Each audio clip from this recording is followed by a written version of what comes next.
This is the Wheel of Time Spoilers podcast. Your hosts are Seth Jacobson and Patrick Heiler. Hi, I'm Seth. And I'm Patrick. We have our friends Bambi and Nic from Australia joining us for today's podcast. Please introduce yourselves. Hi, I'm Bambi. I have been listening to this amazing podcast for maybe 18 months now. Got into the books prior to that, years ago. My Waters family had always read them. Him and his dad had all the books. I actually bought A Memory of Light for him for Christmas in the year that it came out, when I hadn't even read it yet. I think I asked my brother to buy that for him for Christmas. I was like, oh, I heard he's reading this series. Buy this book. I heard the last one just came out. I don't really know what it's about, but buy it. A few months later, he was like, you should really read this series. So I was like, oh, okay, I love fantasy. You know, Lord of the Rings, The Hobbit, all that kind of stuff growing up. And so I read it and obviously fell in love with it. Took me about 2 years to get through it, and then started my re-listen April 2017. And then about June 2017, which is the year that you guys started, I think, I was on Instagram and I was scrolling through, I think I was looking for like Wheel of Time artwork or something, as I did at the time, and I found this post about Bella. And I was like, oh, what's this all about? Wheel of Time spoilers? What is that? Oh, but Bella, that's like an awesome character. She's like the best character in the books. This is amazing. I remember that post. Yeah, I posted a comment and you guys were like, hey. And so I didn't start listening at that point. Told Nic about it and was like, hey, so we'd talk about Wheel of Time as we did. And mentioned it to her and she started listening. And then she was like, hey guys, to me and our other friend who's read the books as well. We're very lucky to have multiple friends in Perth who have read the books. These guys started this amazing podcast. I just listened to episode 0 and episode 1. Like, you got to come around and listen to it with us. And I was like, okay, cool. And so we did, and we've been listening ever since. I think we actually posted on that first day. We were like, that first night for us, we were like, hey guys, this is awesome. And you guys responded really quickly, and we were like, done. You know, so interactive and amazing. And obviously, you know, a few months later joined the Discord and never left. So, I don't know. You've been a great asset to the Discord. It's been so much fun to have. You. I mean, you are the leader of the Green Aja at this point. I'm very humbled by that. General. Yes. The day that you told me that, it literally made my morning. I was having such a crap morning, I remember. I was like, oh my gosh, you made my entire week. I think I'd ridden to work and forgotten my clothes and my locker key or something like that, and I was just like, a bright light. So that was awesome. But that's enough about me. What about... Yeah, so my name is Nicole, or Nic on Discord, and also from Perth in Western Australia. My dad, I think, first showed me the Wheel of Time series. He's a mad science fiction and fantasy reader and has a huge collection of books, and he would always, growing up, he would pass series on to me to read, and then as I got older I could just pick and choose what I would like from the bookshelf. But for me, RJ sat on the shelf for years, and for some reason I never picked it up until a few years ago. I was over here with Bambi and her water, Lewin, and they were telling me about this book series. And I recognised the name, and so they really encouraged me to pick it up and read it, and I did. And I think it took me a little while to get through it, because every couple of books or so I'd put it down, I'd pick up a different book series or trilogy or something and read that and then come back to it. So it did take me about 18 months to get through, and a lot of it I listened to on audio as well while I was working. So now when I go back and I read the books, everything is in the voice of Michael Kramer and Kay Redding. So yeah, I think for all of us at this point, Michael Kramer is the voice of Rand. Kate Redding is the voice of Egwene. In my head, no different. He's the voice of Lan in my head, actually. If I could get into one character as Lan, it's weird, right? Anyway, sorry. His voice is so soothing. It puts me to sleep. I buy audiobooks he's done just because he did them. Just for his voice. I've never heard of the author. Don't read the summary. I'm like, oh, Michael Kramer did it. I guess I'm buying it. Even if it's bad, it's still good. Yeah. I've only just recently started reread. Probably, well, not recently, would be June last year.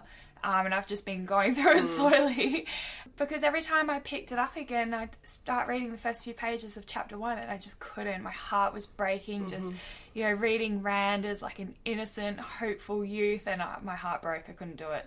So this podcast really pushed me to do the reread. In case you can't tell, we're very emotionally invested in the series. Oh, so much. As are all of us here. Yeah. I'm nodding too. I think that's how we ended up doing this.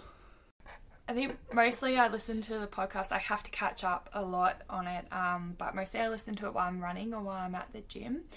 And you guys don't know this, but I have conversations with you all the time. We've been friends for years. I know. Literally. Everyone, I think... Yeah, I laugh out loud when I listen to you guys, and I think everyone kind of looks at me weird. Like, I mean, have you ever seen someone running towards you laughing? It's weird. It would freak you out. You'd cross the street. In the least creepy way possible. Like, yeah.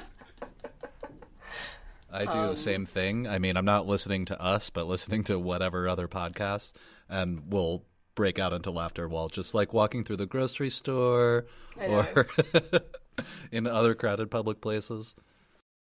Hell, just listening to the Wheel of Time audiobooks still make me break out in laughter sometimes. Yeah. Oh man, I listen to so much of that, like particularly on my ride into work. Like I think I mentioned before, it's like the better part of 20 kilometers, which is 13 miles maybe? I'm not sure, I can't remember the conversion, but... That's about right, I think. But so many of those stretches are just like Elaine and Avienda talking. You know, that scene in the middle of the series where there's like 24 hours of them. It's the part with the bath that always gets ripped on. Like, I just think of them in those... So 12.427 miles. Anyway, we have like side stage support going on over here with my water. Of those moments and like, you know, cooking, doing the dishes and all this kind of stuff around the house have just been so associated now with the audiobooks for me and you guys, and it must be the same, Nick, for you when you're running some routes and just be like... But I'm all caught up now, and so I actually have to listen to music while I'm at the gym, and it's not the same. Well, other podcasts, oof. There are other podcasts. There are other Wheel of Time podcasts as well. No, I could never cheat on you guys. Aww. Before we break into things, I just wanted to say, it's been said, but I feel like I have to say it again, like, this community is just the best. You know, I was hesitant to kind of join at first just because, like, 9 out of 10 times, I sort of mentioned, I get so defensive about these books and these characters that I feel so invested in that I'm always kind of worried about what other people will say about them, but it's always been so open and so welcoming, and, you know, we have cultivated this great community, so I just wanted to throw that out there as well. Natural and organic, as others have mentioned, so I feel like that. Like I feel like I know everyone already, and even though I've been quite absent from the Discord in the last year, it's been pretty full on for me. But you know, when I'm part of the Blue Aja on Discord, and talking to those guys just felt like I was talking to old friends or you know, distant family. So it was really nice to be included and feel part of it all. Absolutely. Got to shout out to the Greens as well. Where my Greens at? It still surprises me that there can be any community on the internet where people are so welcoming and kind all the time. Absolutely. And it's a pretty large group now. I have no idea how many, but it's around 300 in terms of people who are subscribed to the server. Over 300. Yeah, sure. Yeah. Certainly a percentage of them are inactive. Yeah, that's true. Well, actually, if I look at the offline numbers, it's closer to 700 in terms of people who have at one point or another signed up to be on the server. Most people I don't think are active.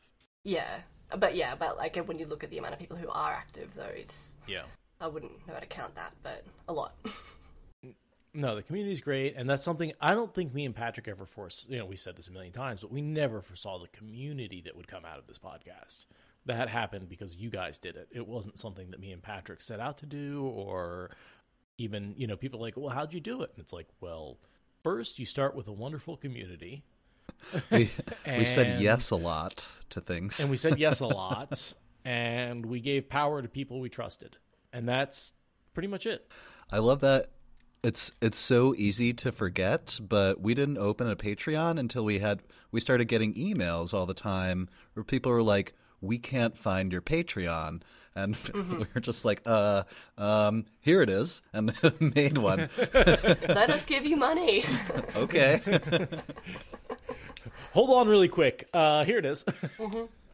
And that's how it started. And honestly, Patreon recommended Discord. Oh, really? Yeah.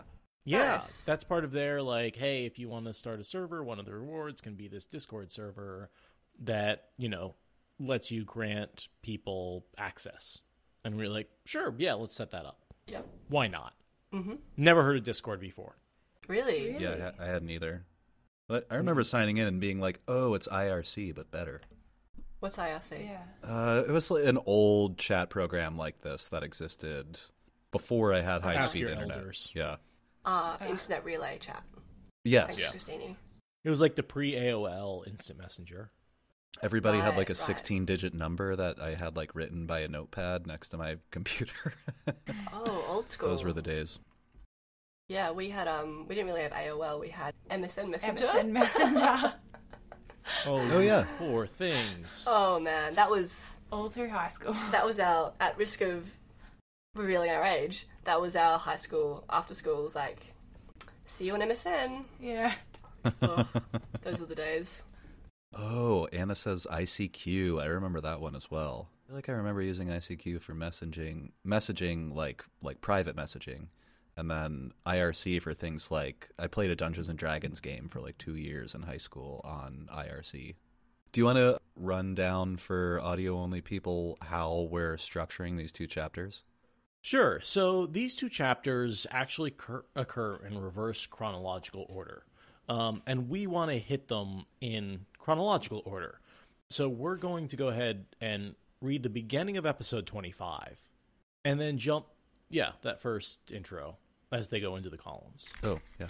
And then jump to the back of chapter 26 and see the vision that occurred basically during the Age of Legends, and then move forward in time, which is actually going to move us backwards through the chapter. So this is going to be an interesting structure for these two chapters. Chapter 25, The Road to the Spear. I don't know if it even makes sense to do it this way, but who cares? This is the beginning of chapter 25, called The Road to the Spear, and our symbol is the snake in the wheel.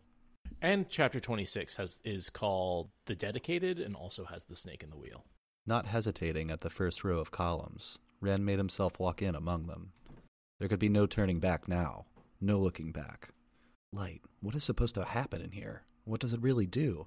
Clear as the finest glass, perhaps a foot thick and standing 3 paces or more apart, the columns were a forest of dazzling light filled with cascading ripples and glares and odd rainbows.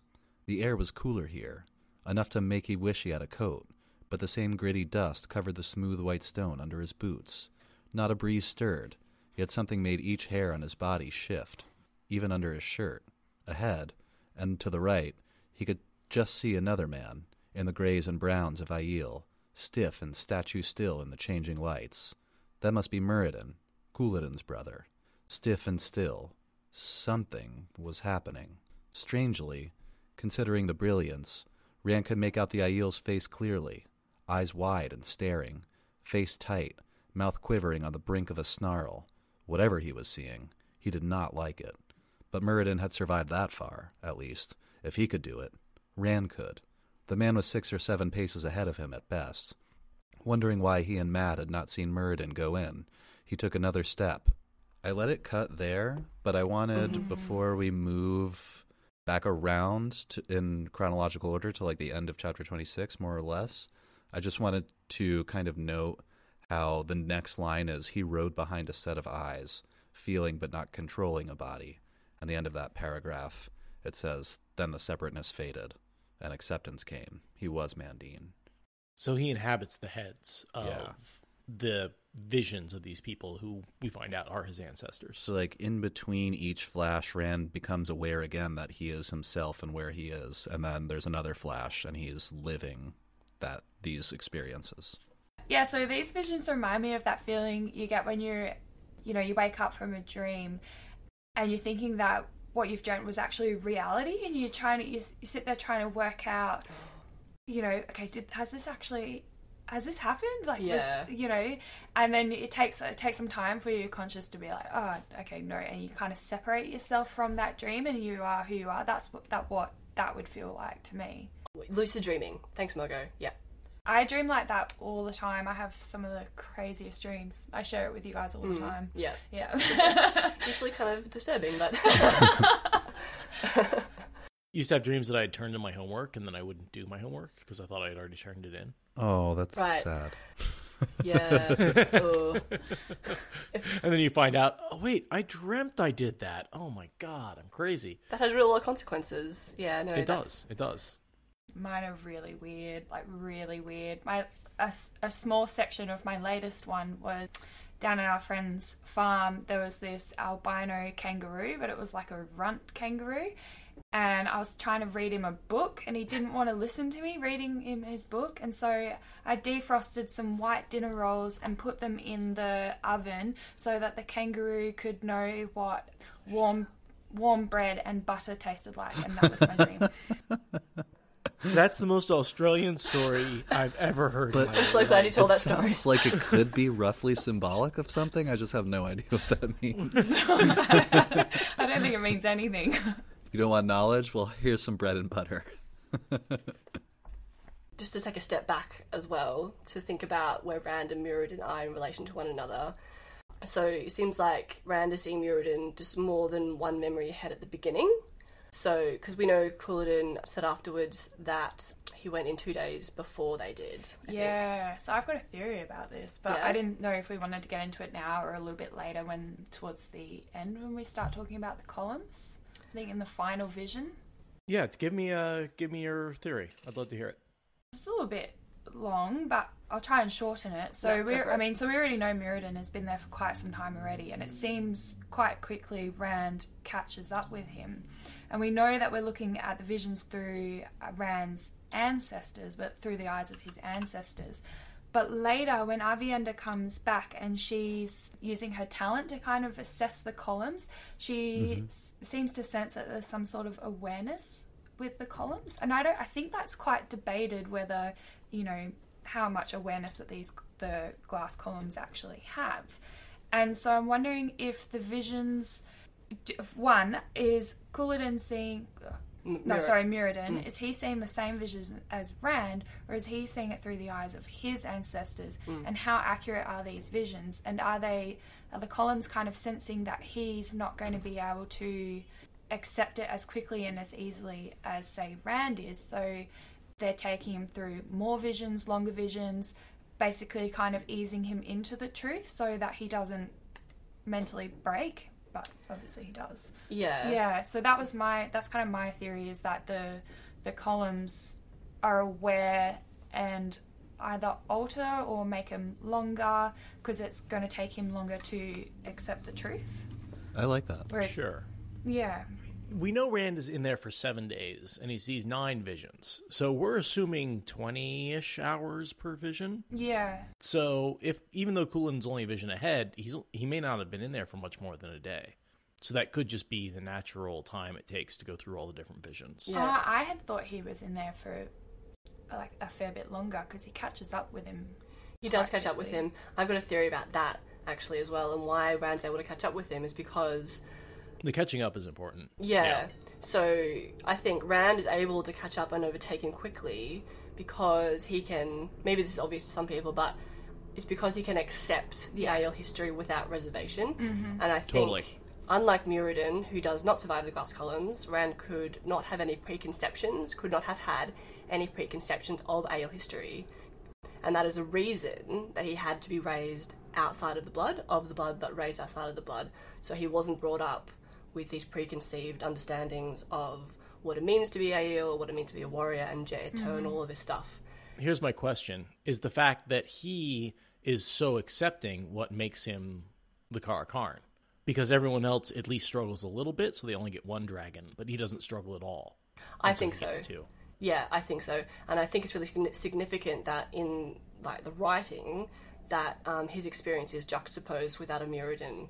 Because, I mean, the way it was written, we didn't have to see Mirrodin in there at the same time necessarily, but I think he's there because not just to create that angst with Couladin afterwards, but so we can actually see what happens to someone who can't accept it happening at the same time as someone who, like Rand, who does accept it because he doesn't, have those preconceptions. I do think that is related to why he's Karakan, Which is a little bit what the Aes Sedai say a little bit later, I think in the first vision, which will be the last vision that we come to, that those who cannot accept it, they will die. Yep. So... I liked that. Yeah. And to answer one of your earlier questions, I had always assumed that whoever goes through the column sees through the eyes of their own ancestors. Which I don't think is really too wild of an idea, or you wouldn't have to have the knowledge of all the Aiel people, because at certain points in this little walkthrough of ancient Aiel history, there's only hundreds of them. They're just constantly dying. So whoever survived long enough to get to Rhuidean, it seems like there's only a few handfuls left. It seems like you don't have to go back very far until everyone has a common ancestor. Right. I agree. Yeah. So it seems like maybe you're, and the other thing is you're going back all the way to the founding of Rhuidean. There's been tons of crossbreeding between the Aiel since then. So, I mean, almost every Aiel might share the first common ancestor that Rand sees. Yes. I think I made a point of that in my notes as well, that at one point we're kind of like, these are the people who probably share blood with everybody who's left. So, yeah. Definitely. Oh, yeah, particularly that scene where, I forget the man's name, but one man, I think the caravan is attacked and the people who eventually become the traveling people split away, and there's just a few dozen people, it seems, that stay behind. Then they go forward in time and they're fed by, we see that in the next vision after that there's bleed off of the traveling people into the Aiel after that, I think. No, I'm thinking of the Gen. Never mind. The Gen. But yeah. There's two distinct splits in these visions. Yeah. So there's the split from what we refer to now as the Gen and the Tuathan, and then there's a split from the Gen to the modern Aiel. Yep. Right. Exactly. So we get three distinct groups out Yeah. of the initial population. Yeah, absolutely. These scenes, as we go through, I think you alluded to this already in a previous episode, but these scenes are the literal depiction of that opening sentence, isn't it? That memories become legend fades to myth, and even myth that is long forgotten when the age that gave birth comes again. That's what's happening here. Exactly. Is they just forget so much. And that's why the columns are so important, because Absolutely. they are the memories. They keep them from fading to myth. Exactly. But then I have so many questions. We're not even a page and a half in. I know. I have specific questions about the columns as well, and their purpose and everything. But I think we'll get to that. We'll get there. Exactly. Okay. Yeah. Right, I know that Patrick's you're champing at the bit here, so... Are we ready to read the first and oldest vision? Charn? Yes. All right. I usually do read-ins for these things, but there are so many I didn't want to do that many. I just picked a couple of places. This isn't one of them. We see here an Aiel named Charn, who's living during the Age of Legends. This is the end. This is the last day. Yep. When the boar is bored. Yes. So I kind of did a who and when and where for each of these visions. Yeah, same. We both did, and so this is the earliest vision, as you mentioned. So this is, I think, 3 generations before Crewman, who we see next, because it's his father's great father. Yeah, so it's great grandfather. Yeah, and so 300 to 400 years further back, and about 3,000 years from the present. Yeah, That sounds about right. It seems like That's pretty much perfect. It seems like the Aiel live very long in this era. There's a couple of hints in there. Everybody lives for a long time in this era. That makes sense too. yeah, There's a comment later about being 63 and in the prime of life. yeah. Yes. I would love to be 63 and in the prime of life. I'm 37 and I feel like I'm already past it. Not at all. You've got how many more books of this too? to read through, so... That's the problem in my life. Actually, we did get a question on Twitter, I think, that was like, so what are you guys going to do in 5 years when you run out of material? We're going to do it again. And I wanted to respond, ask me in 4 years. I'm sure. We need to do it again. We just need to start over. Wheel of Time spoilers reread. I mean, that's another podcast we could Absolutely. do. Director's cut of all of the episodes. Totally. Or just re-examining some of the material that we're like, well, now that we've done the whole thing, we should look at this all again as in context. Totally. Yeah. Alrighty, what spoilers re-spoiled? We can spoil our own podcast. And a wind rose in the mountains of mist. Shivers every time. Cool. And so we are, where are we? And the column down in Piran Dizan. Sorry about my pronunciation. Paradise. Yep, exactly. I always read that just as paradise. I mean, we're going back to the Age of Legends in an ideal world in paradise. And this is... Kind of. This place, Colum di Sun, or something along those lines, is famous university where people are in their names. We've talked about some of this in other episodes, but we see in a minute a character named Mira, I think, who is Slanfear. Mirren. Mirin Sedai. Which I always think it's funny how much she says she's not Aes Sedai, but she has the title Sedai in the Age of Legends. Yeah. She's just so disdainful for modern Aes Sedai, she's like, don't call me that anymore. Yeah, not those plebs. Yeah. Also, maybe converting to the Dark One, she gave up the title Aes Sedai. Yeah, quite possibly. Otherwise, she is the original Black Sister, you know? True. So Chan, who we see here, is likely to be one of a handful of the original descendants of the Third Age Aiel, and so it's likely that all clan chiefs and wise ones would have witnessed the drilling of the bore in pretty much the exact same way.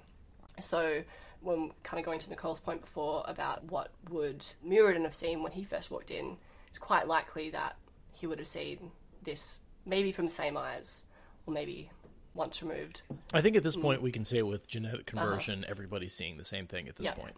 Fair. Yeah. And they're the Daishan Aiel at this point as well. That's worth mentioning.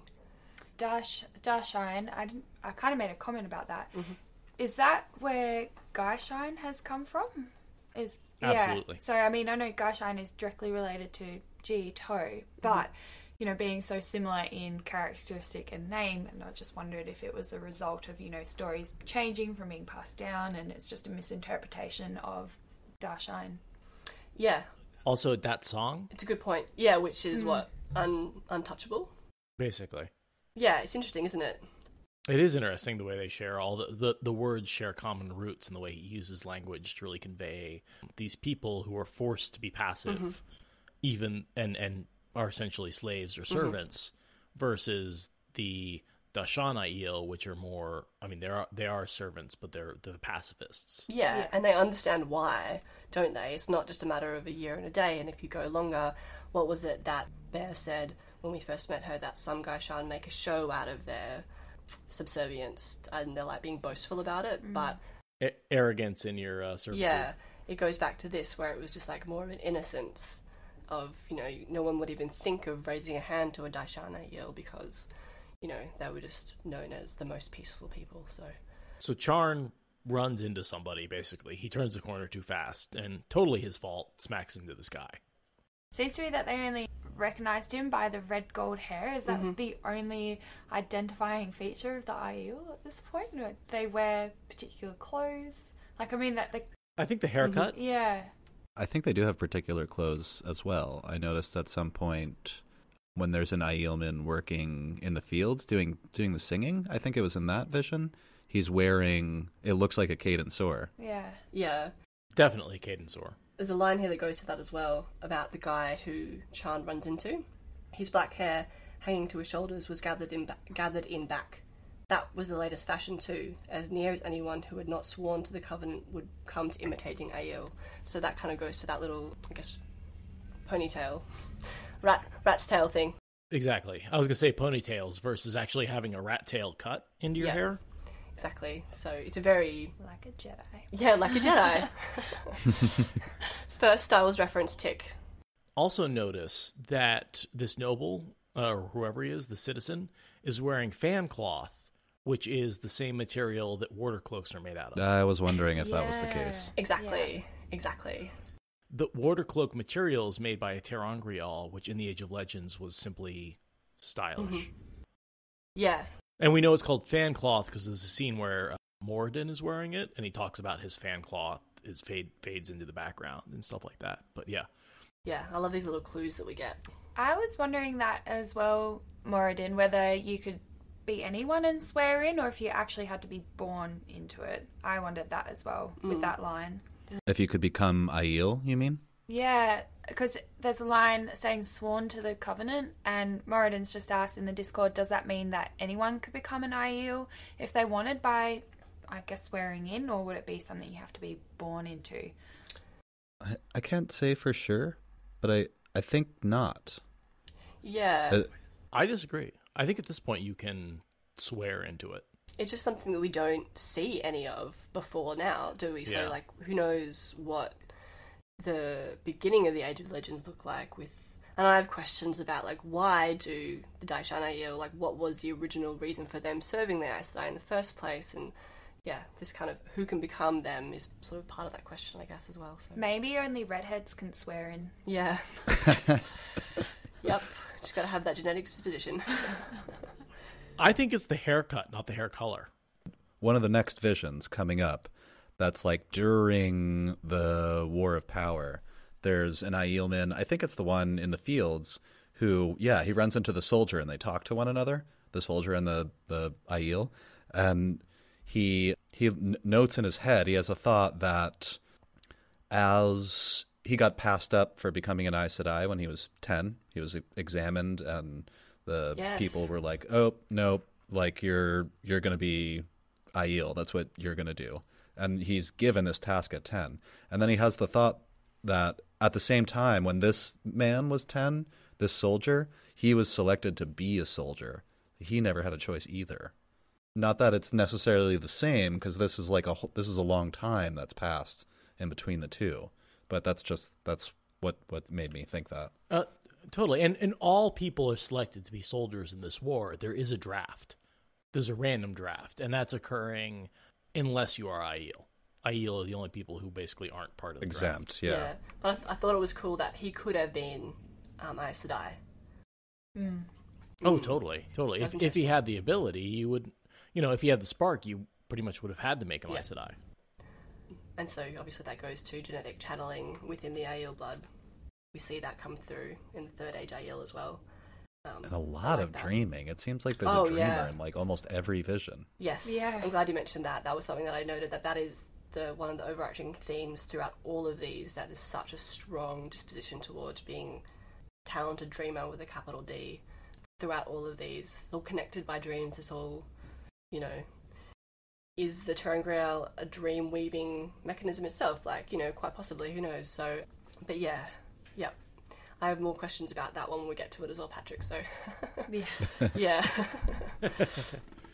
Shall we get to the second paragraph? Yeah. Next sentence. I think it's a good read to actually watch the drilling of the bore. The last time men and women would work together wielding a different power. Today. What seemed a tiny chip of white spun away from the Sharome in a jet of black fire. It descended, deceptively slow, insignificant. Then 100 gouts spurted everywhere, around the huge white sphere. The Sharome broke apart like an egg, and began to drift down, falling, an obsidian inferno. Darkness spread across the sky, swallowing the sun in unnatural night, as if the light of those flames was blackness. People were screaming everywhere. With the first spurt of fire, Charn broke into a run toward the column dawn, but he knew it was too late. He was sworn to serve Aes Sedai, and he was too late. Tears rolled down his face as he ran. As if millions of voices suddenly cried out in terror and were suddenly silenced. Or, this is how the world ends for the last time.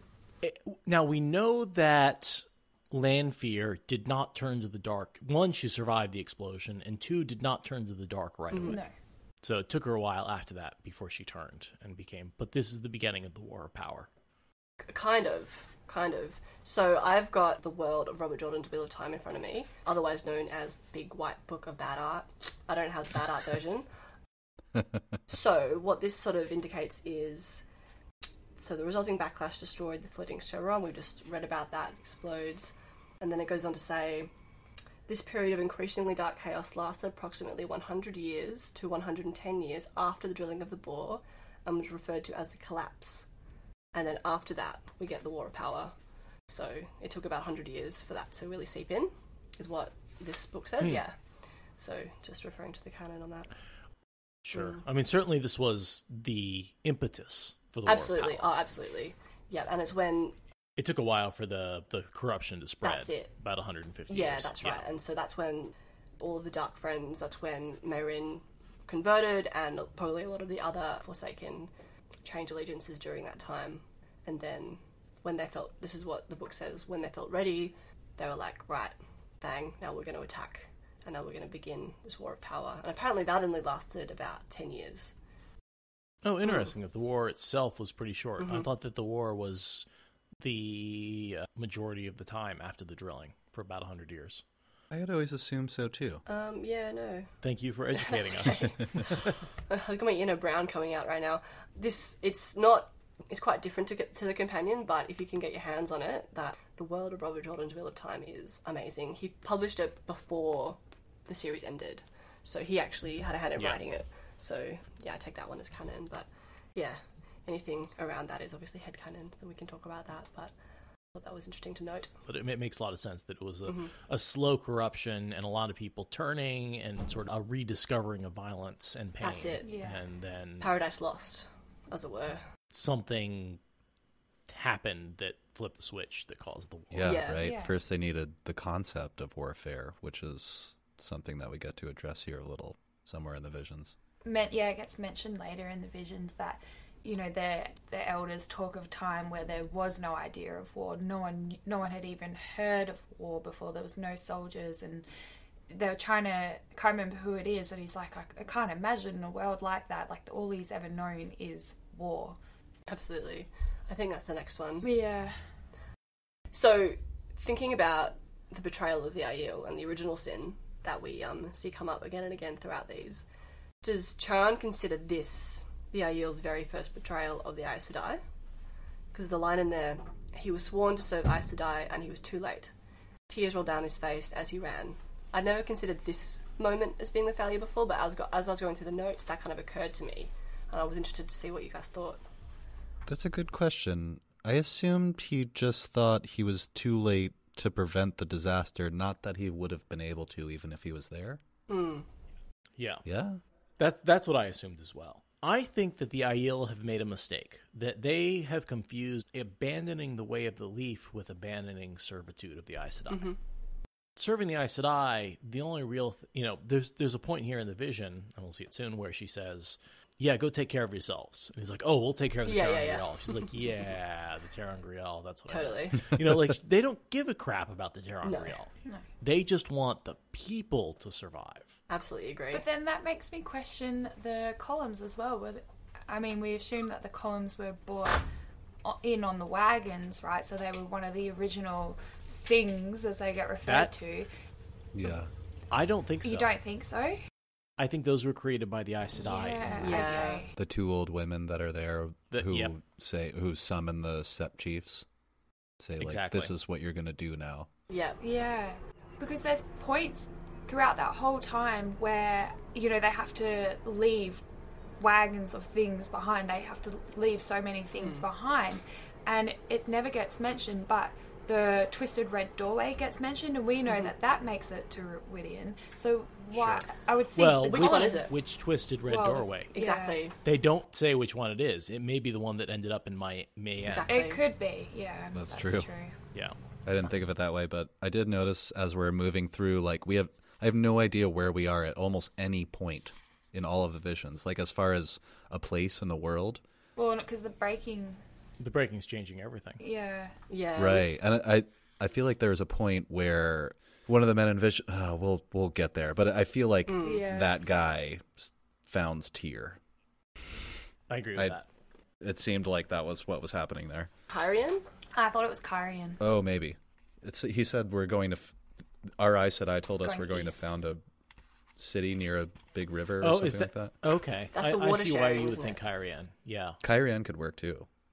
and also it makes them the water sharers. Exactly. Oh, and they're sharing water in that vision. Yeah, Yeah. Yeah. All right, And but then- we'll get there. we will. We will. Hopefully. Before you get into The next one? Cumin. I had a question about Mirrodin. So it says that he's scratched his. We assume he scratched his own eyes out, and he's got the Aiel was chewing, and bloody froth dripped onto his chest. Has he scratched his own eyes out and then just eaten them? Is that what this is? I believe he's eaten his tongue. Ugh. Oh yeah, I thought he he'd was eaten chewing his his eyes. own mouth. I would assume the eyes have just been popped and are probably oozing down his face. The bloody froth would be him chewing on his own tongue. I think you're right though. Because this is just like when Oedipus realizes that he's been blind to the truth this whole time and he can't bear it, so he stabs his own eyes. That's what that reminds me of. Tears them out with his own fingers. He can't handle the truth. As we see in the visions, is if you cannot handle the truth, you do not survive. Yeah. Quick question. Is Perrin Deason currently Sheol Ghul? I think it is. I think so. Is it? I Yeah. would think that even with the breaking, the boar would stay in the same place. That's always the way I thought, but I don't really have any way to prove that. That's what had Aradia pulling her hair out the other day, I think. Yeah? Yep. The Sharon became the boar. Yeah, but No. Oh. The Shroom is just a floating it's just a university. sphere. It's just a Yeah. building. But the location of the city post-breaking, it seems that would make sense because the reason she did it, Mayrin drilled out that place, is because there was that thinness there. It's confusing. It's one of those things, yeah, I know. It's one of those things that it's just like, on a fifth read-through or millionth read-through or whatever you're at, there's so much to put together, so... There's still so many But fun yeah. details. Right. So I think the Shroom is at the location of the boar, but the Shroom doesn't become the boar. The Shroom is just a building Yeah. at the Yeah, location of the Yeah. boar, and that location becomes Sheol Ghul. I agree. Yeah. So, Cumin. I figured I would read this little part. Just, Cumin knelt at the edge of the plowed ground in his working clothes, plain, brownish-gray coat and breeches and soft lace boots, in line with others like him that surrounded the field. And they're there there's a bunch of Aiel, Dashane Aiel, and an Ogier with each group of Aiel in each field, and there's a Semeshta, who's the only green man that we ever meet. He is here in this scene. Or I don't know if he even works here, but it is here, or... And this is before he gets the burn. There's a Like a char. Yeah. charring, yeah, Yeah. And he gets memory loss, yeah. from one would assume fighting in the War of Power. Yeah, we see him again later Yeah. in the visions. And this is, of course, and Shomesta is the Green Man that we see at the Eye of the Yeah. World, Yeah. Yes, correct. who dies killing, Bethalmel. And so this is 3 generations later than Chan, because Kuman is his Great grandson. great-grandson. And we see Charn at the end of this, but Yes. he calls Charn his father's great father. Yep. Gotcha. So great-father is just their word for grandfather, I think. That's what I would assume. So his father's grandfather would be your great grandfather. Yeah. Correct. Yeah. Yeah, that's the way we read it as well. So Charn, dad, granddad, Great-grandfather. Kuman. I like this little thing here right after that first paragraph. Just that Cumin is looking at this soldier, or at this group of soldiers that fascinate him. They're men and Ogier soldiers. And he's looking at them, and in the narration says, like, a colorful poisonous snake. Well, and we see Kuman is later the Aiel who takes up the shock lance and actually attacks somebody. So Kuman admires the soldiers and actually does betray the way of the leaf here. Oh, right. Yeah, we see that later on. We don't necessarily see that happen, but it's referred to, isn't it? But now it's this strange foreign thing, this like other class of people who go other places and do other things. They kill for a living, and it's bizarre to him to think of it. But he has a fascination with them. Yeah. And this is really one of our only visions of the Age of Legends. So much of what we understand about the Age of Legends comes from these few pages where we see Jokars, shock lances, chora trees, the singing of the green men and the Aiel. I mean, this is Age of Legends culture. Yeah. Yeah, and seed singing, which is something we never ever see again. No. So are these, the seed singing, are those the songs that the Tuatha are searching for? That they're trying to remember? Oh, it was a question Yes and no. Yeah. Yes and They no. have idealized them to the point where they're not actually looking for a real song. That song never actually existed. And even if they found it, it wouldn't save anyone. No. But the seed of that idea comes from these songs. Yeah. Yeah, that's They're looking right. for this time when they did this.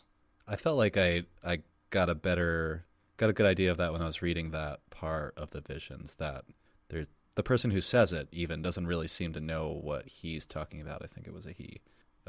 It's like, we're going to find the songs that basically we're going to find the past.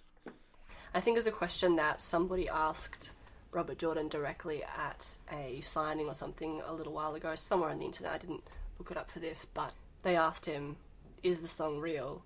And I think he confirmed at that point that it's a concept rather than a real song, and it's an ideal, like you say, that they've been searching for at this point.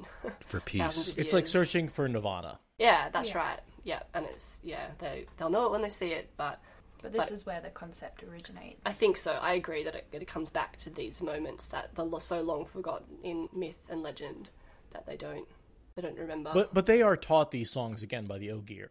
Mm. They're not like, oh, that's it. Yeah. Right. Oh, that's right. I forgot that happens. The Tuatha one also don't get the benefit of the Rhuidean vision, so they wouldn't even know. understand. They wouldn't even understand. Very true. So, Very true. you know? Well, but one of the reasons why they are unmolested by Aiel is because of the visions. Because they realize that the lost ones These are are an our offspring. cousins. Yeah. They're not necessarily all that lost. Not as lost as I thought. We'll get They to may that. actually be on the real path. I thought the same thing, but we'll get there. And I want to point out that these soldiers' uniforms look just like the Shan-Chan. I noticed Yeah. that. Yes. Yeah. I'm nodding really vigorously right now. Like, absolutely. I was like, what? But- we get to see this, like, for, like, a fraction of a second, and that's it? Are you serious? And he has a water cape as well. And there's a water cape as well. Yeah. So I'm thinking that Arthur Hawkwing basically looked at the history and saw Age of Legends warrior armor and copied it to make the Shan-Chan armor. Yeah, you'd like to think this was recorded in books and things, because he came way, way later. So, Totally. yeah. That makes sense. We also get a description of Kuhlman's work clothes as well, which is the curtain saw. Absolutely. And I don't know why, but I'd forgotten this, and I'd always just thought the curtain saw had been developed to blend in with the waste and the surroundings. But it's actually survived this whole time. I had never Starting to picked work. that up before either, but it stuck out to me this time. They're farm clothes. Yeah. Tell it It's like again. jeans, overalls, basically. We wear jeans daily. That's just like what most people wear day to day. But they started off as farm clothes. Exactly. And the same is true for Cadensor, is it started off as just generic farm clothes. Turns out it's really good camouflage. Yeah. Yeah. Makes Nothing sense. to do with it originally, but it works. And I also thought it was cool. You talked about the being selected for calling, if you like, at age 10. I thought Yeah. that was a kind of a good. nice nod to the Magician series. Oh, yeah. Shout out to those of you who've read that. Love Yeah. that series. Tapped on the shoulder at 10 years old and get your calling, so I like that little throwback. It's Feist, right? Yes. Raymond Feist. I got him to sign the Magician Oh, you're kidding? last year. I went to give it to my dad as a gift. Yeah, he Yeah. came to Perth last year. How funny is Yeah. that? I knew about that, but I didn't go for some reason. That's the only reason why I went to Supernova that year. Oh, man. I have a lot of affection for that series. I've only read the first 3, I think. There's like 32 books or something ridiculous, isn't there? But anyway, yeah. I can't help but think that was a bit of a nod when he wrote that. So, No, I like Moradin's point here in Discord. He says that we don't actually see Hawking use the Shan-Chan helmet. It's only after they go to the other continent true. that they adopt that style. So maybe it was preserved on the other continent. Maybe. And that only after they went over there that they picked up that style of armor. And that it was something they picked up from the locals. So, because we don't see Arthur Hawkwing ever use that style of armor on Randland proper. That's true. It's very Sean Chan specific, as we know in the Third Age. And it is worth mentioning as well that this is still pre-breaking. Yes. So, because like I mentioned, there was a period of about 100 years between the drilling and the War of Power, and the War of Power itself lasted about 10 years, and so that's where we are now during the War of Power / War of the Shadow. Yeah. I mean, with this, we're at the very end of the War of Power, because we see the sealing happen. This is happening that's right. right Yes, that's right. Yeah, or has happened. So this is a day after the breaking, because it at dawn, so it's a couple hours after the end of the War of Power. The sealing. Yep. The beginning of the breaking, you might say. Yes. So there's kind of a long sequence here about the song and how it works and how seed singing works, and I didn't really want to get too much into that. Because it's not it's not very relevant to the story being told through these visions. And basically at the end of this chapter, we see a weird kind of, I don't know how to talk about this, where a group of townsmen start lynching Aiel, is essentially what's happening. Yeah. Yeah. For having served the people that broke the world. It's all about fear. These are the people of the dragon. Yeah. And in particular, Charn talks about serving Lanfear, who at this point has been evil for a while. But he goes around telling everyone Lanfear wasn't always evil. Absolutely. Sure. And they say... And then she wasn't. And they're worried that Lanfear is going to, he has some Lanfear protection, so that they hurt him, that, like, Lanfear is going to have some revenge. Yeah. And then once Lanfear is gone, they're like, oh, well, we can take out our revenge on this guy. It's fear. It's fear. Fear leads to... Anger leads to hate. Hate leads to fear. Or something like that. Yeah, that's it. Fear leads to suffering. I think that's not quite it, but something like that. Come on, Discord, help us out. Fear leads to suffering. Totally. Anger leads to hate. Hate leads to fear. They're leading us in Oh, we all know it. We all know it. It's not the We're there. exact... We're there. Fear is the mind killer. Exactly. I like that one. Yeah, exactly. Yeah. Who will pass over me and through me. Live long and prosper. How many crossovers can we get in one episode? All right. Fear leads to anger. Anger leads to hate. Hate leads to suffering. And then, so we see Cumin gets hit by a townsman. Sorry, Patrick, go on. Oh, it's okay. Yeah, we see him get hit by a townsman, and he kind of realizes what's happening, and he goes and sees Charn hanging from a tree by his neck, obviously. And it's kind of this weird juxtaposition where Cumin is screaming, why? Like, we're the Deshane. Why would anyone do this? And there's also the sound of cheering and revelry in the background. Absolutely. Because the war has been won.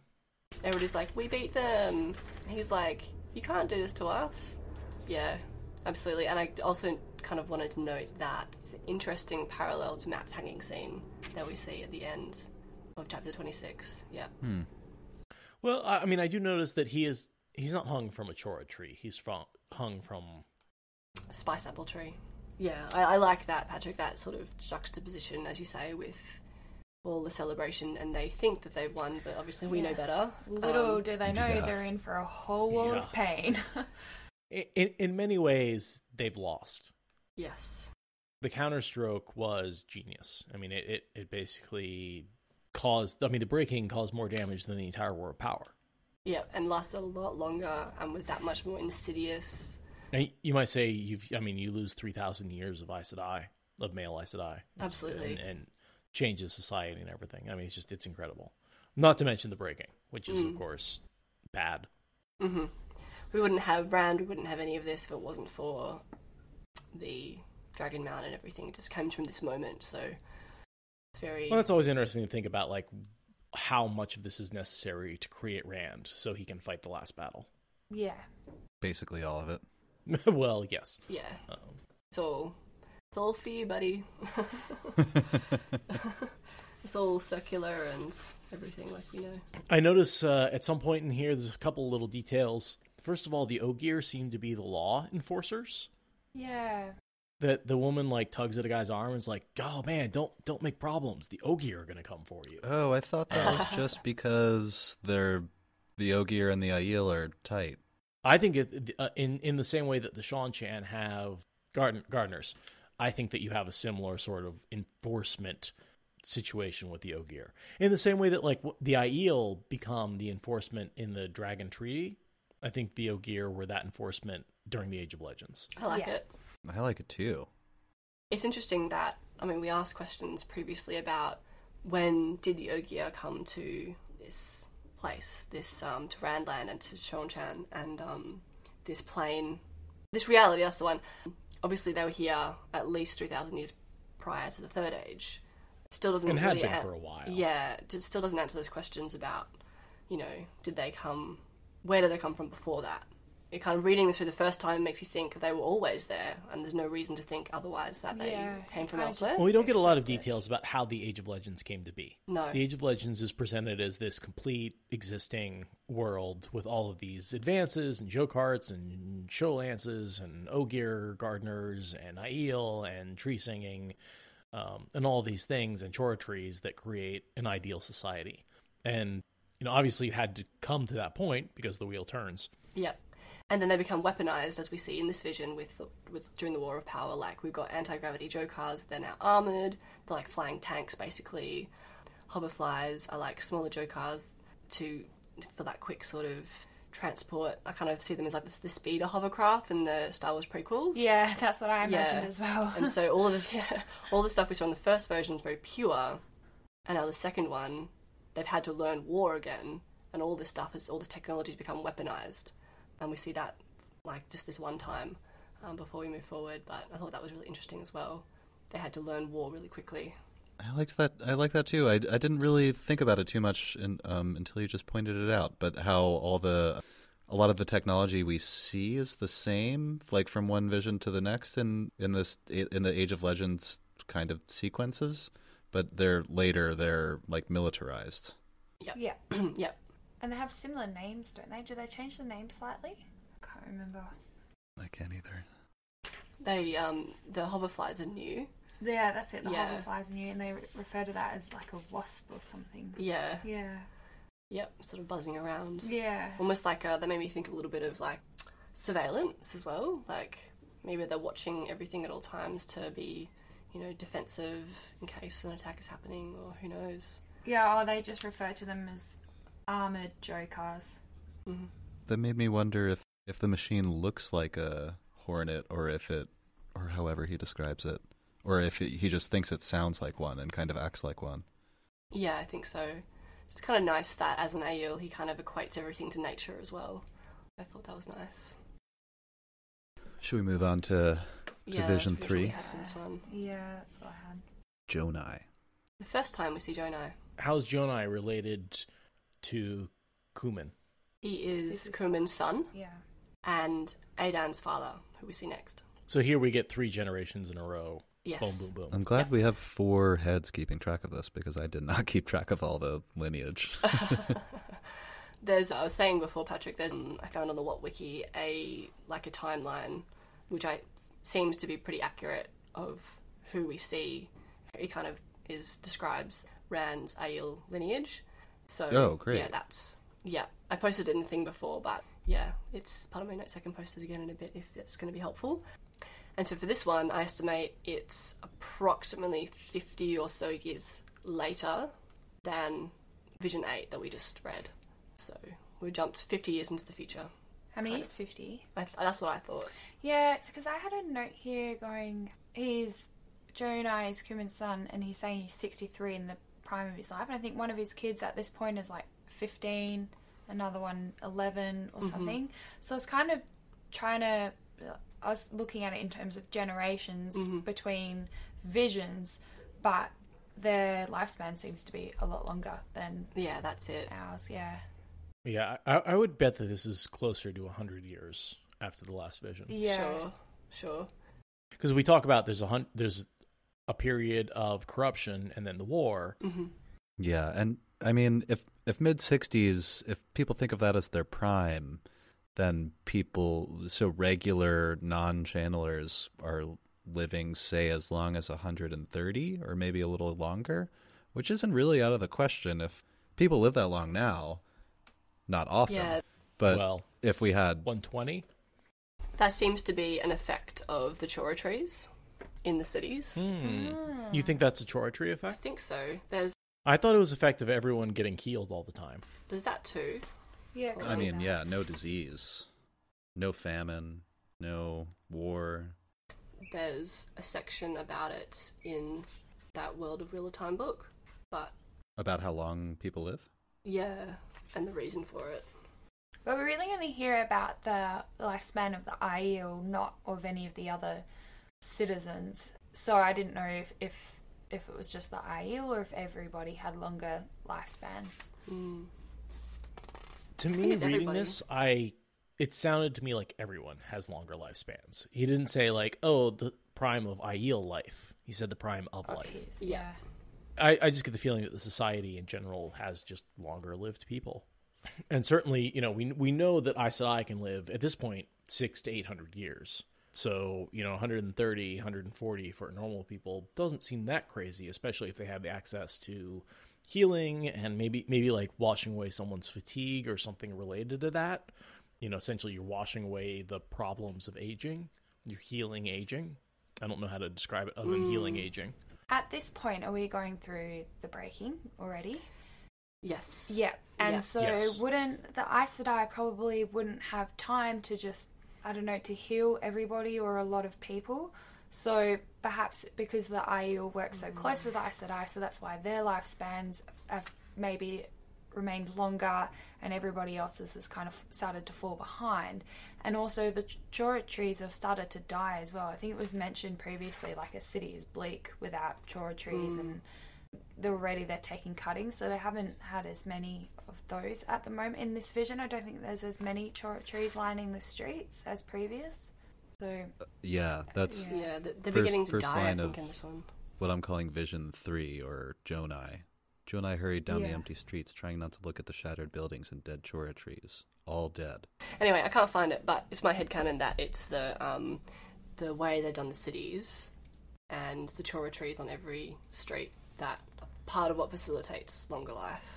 Because And when we talk about stress as being something that shortens life, yeah, and totally. chora trees certainly counteract that. Exactly. I think there's a little bit of relevant biology in there, so plus the magic that just was everywhere in the Age of Legends, So he hangs out with some Aes Sedai, and I notice he specifies they were all women, because at this point Aes Sedai could be male, but in this point, most of the males are insane, except some of the youngest. and they Yes. refer some to the younger ones that hadn't been affected by the taint yet. yeah, I kind of went through with the companion and identified all of the people who are mentioned here. And so we see Dendre, sorry if I'm pronouncing that terribly, who is the one who has the foretelling. And her foretelling is, sorry if I'm jumping ahead guys, foretelling is to create the Eye of the World and to save the Daishan Aiel people, as they would one day produce a person who would stand up to the Dark One. I think it's also to create the stone in Tyr. Okay. This is what Ah. Jonai is being sent to do. Absolutely. He shivered, wondering if men would ever stand in a meeting such as this again.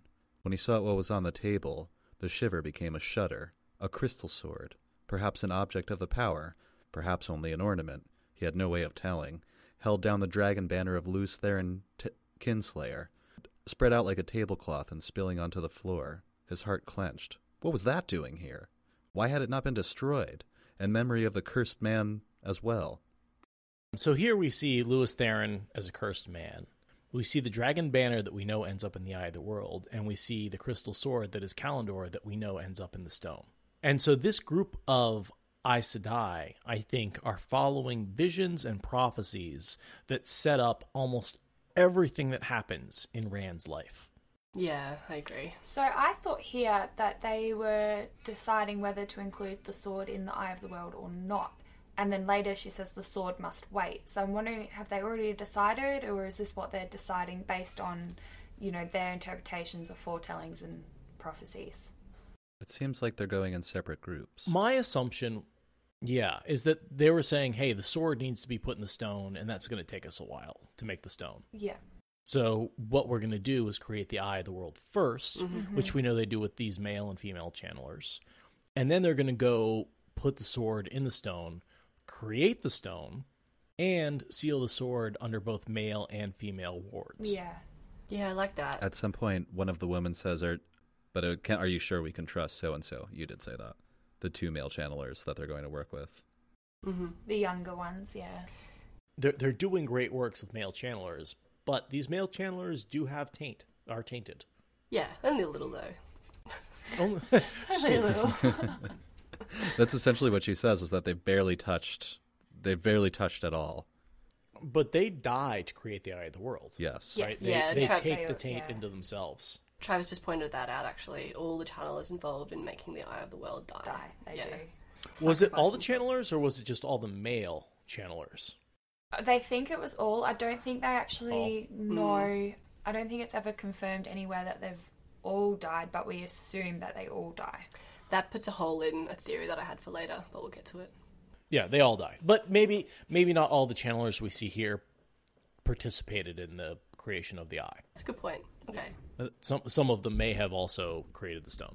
Well, we know Ter'angreal created the eye. She was part of it, wasn't she? And Celinda as well? I believe so. Yeah. Yeah, maybe. I mean, she's the one who has the vision.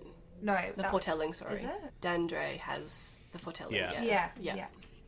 Yeah, and so Osel helped make the Eye of the World. Celinda helped make Eye of the World.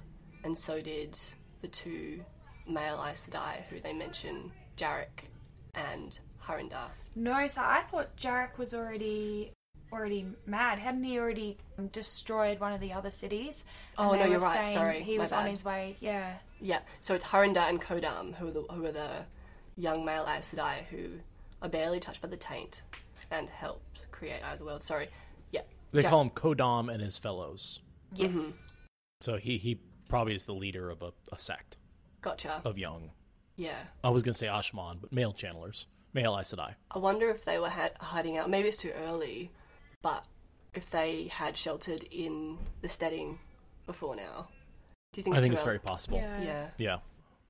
Hiding That out must there. be why. This is at least a generation after the breaking. I don't think so, because, that's weird, because we see some traveling Orgir that can't find steading, but we know at least some of the channelers were... But that's like hundreds and sheltering hundreds of and years studying. later. Yeah. That's true. Actually, I think it's too early for that. Yeah. Right. Yeah. Okay, that makes sense. So they're just untouched still. But yes, so Jarek is the one that raised the city of Sora and killed 10,000 Aiel. And he's the guy who's currently headed to Parandaisen to come and destroy it because he's gone fully batshit crazy. That was a really good story. I really wanted to say that. So the point of this vision is the Aiel leaving this one huge city. They're being sent away by these Aes Sedai, and Jonai is the person who was in charge of preparing this massive exodus of like thousands and thousands of people, all these provisions, all this stuff, and they're just setting out here. And the first time we see him addressed is when one of the Aes Sedai says, "All's in readiness, Jonai." And if you want to make a parallel with real-world religions, this would be the Jewish people leaving Egypt and going to wander the desert. Yeah. I'll read this little bit because I thought that this is such a good little story. Just a paragraph. All Aes Sedai, Celinda Sedai, he hesitated and took a breath. Celinda Sedai, some of us wish to remain. We can serve still. Do you know what happened to the Aiel at Zora? He nodded, and she sighed, reaching out to smooth his short hair as if he were a child. Of course you do. You, Deshane, have more courage than 10,000 Aiel linking arms and singing, trying to remind a madman who they were and who they had been, trying to turn him with their bodies in a song. Jarek Mundoran killed them. He stood there, staring as though at a puzzle, killing them, and they kept closing their lines and singing. I am told he listened to the last Aiel for almost an hour before destroying him, and then Zora burned. One huge flame, consuming stone and metal and flesh. There's a sheet of glass where the second greatest city in the world once stood. It's rough. It's rough. But they did buy all the citizens time to flee. By sacrificing themselves, they saved untold number of lives. 10,000. This is the true way of the leaf. But this is the beginning of the dwindling of the Aiel population. Yeah. Because up to a certain point, we lose more and more and more people. More and more Aiel. Until there are almost none left. Yeah. I think basically until they get to the waste and reestablish themselves. I also feel like, I don't know that if we pointed this out yet, but this small group of Aes Sedai sets up, so you already said, Seth, the stone, the eye. Oh, the eye of the world, which is where, well, they send the Nym there. Yeah, you did talk about the that. Nym, the horn, all that kind of stuff. Yeah. Everything. Yeah. No, I mean, this is all based around prophecy. It's all based around foretellings. You know, when she says the world itself, the world rests on this, the future, the wheel itself rests on this. They need to provide these things to the future dragon. To the future. Yeah. To the future dragon, just to make sure that he survived and was able to accomplish. We've had these debates. What exactly is going on with the Eye of the World? What is its true purpose? What's going on with Kalendor? Why is it placed there? I think we see that here, if we dig a little deeper. Is it Celinda, one of the other, or maybe it's Osel, complained that she can't see far enough. It's like they know what they need to do, and they can't see far enough to know exactly who it's going to be or why. And we see that in the way we're reading the last vision, that they kind of get it then, that it was all for who would be the Karakan. But so they know that they need to create the eye and save things there for him. And I didn't get the thing about the Stone of Tyr at first, but I agree they do that as well. And they say the Aiel people. It's like those three things that they kind of know they have to do it at this point in time. So they know that Aiel as a people need to be preserved. They know that they're going to be important for the salvation of the world, but they don't know how, they don't know why, and they don't know when. All they know is that. And so that's what charging them with the care of the Ter'angreal is about. It's not about, Jonai says, it's about keeping the Ungreal and all that away from the men going mad, but it's actually to give them a purpose in order to be able to preserve the way of the leaf, because they know that it's the Aiel as a people is what needs to be preserved, not necessarily the Ungreal. That's right. Exactly, yeah. No, that's such a great quote when he's like, yes, we will preserve these Ter'angreal, and she's like, you'll carry the things yeah. to safety. Yeah. And, and obviously by things, she means the Aiel people. Yeah. She could give a crap about the Ter'angreal, Ungreal, and Sangreal. The people are what will be necessary. Having the people of the dragon. If Rand didn't have the violent Aiel, he would have lost. I don't think he would have gotten anywhere. No, absolutely. No. Well, and he is Aiel. Yeah, the dragon is Aiel. He is one of them. Exist. Yeah. Interesting note about the name, the people of the dragon. So again, from the world of Robert Jordan's Wheel of Time book, they talk about that story that you just read, Patrick, about saving the 10,000 people and the Aiel who was singing to help that last one male Aes Sedai remember who he was, and it sort of says perhaps it was this mutual service and protection under Lews Therin that led to the Daishan being called the people of the dragon. Yes, during this time, it's sort of postulated that was how and when they got that name, and being linked to Lews Therin because they were trying to save the remnant of the male Aes Sedai, who he inadvertently made go mad. I don't know, there's a connection there anyway. I mean, I just see it as like, they serve the Aes Sedai, and Lews Therin is the most prominent Aes Sedai we can think of, therefore they must serve Lews Therin. Right, yeah. And that's what they think as well. That's just how people think of it? Yeah. And that just because he's so famous, Sure, and probably some did, actually serve Lews Therin. Well, yeah. And I think in the previous vision, he's like, we would have loved to have, imagine if all of us had served, I would have loved to have served LTT directly, but now what we're seeing here is because the history is already twisted, it's already become a secret name. They don't want to be known as People of the Dragon because it's already been tainted, as it were, as a label for them, but it sticks, obviously. So, well, I mean, he's caused the destruction of the world worse than the Dark One did. Absolutely. I mean, the dragon is not necessarily a good person. Weep for your salvation. The dragon messed shit up. He did. Exactly. Good intentions, but bad. And the Dragon Reborn has a chance to redeem him. Every time we live again, we get a chance to redeem ourselves. Yes. You ever think about how LTT, by saving everything, destroyed everything, and Rand kind of does the opposite? He destroys everything to save it. Yeah. Well, and that comes back to, like, Rand needed the taint to win the last battle. Yeah. And that thousands of years of tainted male channelers may have been necessary in order for Rand to be tainted and gain his memories and win. Yeah, it's as if the world is a wheel. It's as if the world is a wheel, yes. It's amazing how things repeat themselves. You would think that was almost a theme of this book series. I know, right? Yeah. Any more points you guys wanted to get at about Jonai and Vision number 3? He is commanded by the Aes Sedai, keep the way of the leaf. Absolutely. That is the one thing I ask of you. And when the Aiel say we have betrayed the Aes Sedai, I think it's this particular promise that they have failed. That as they went off to travel, the Aes Sedai, the last wish they got from real Aes Sedai was obey the way of the leaf. And they see their descent into violence as a failure of keeping the covenant. Only when they've been in the visions and they can see the whole history, though. I think when as it was happening, it kind of happens all organically. Yeah. But yeah, Exactly. Yeah. I do also want to say, When I say they, I mean clan chiefs, wise Right. ones, Yeah. those who have seen the visions. Right. Yeah. Because everyone else, the modern Aiel, know that they've failed the Aes Sedai in some way, but they don't know how. And so it's only Right. the clan chiefs and wise ones that have that knowledge of how.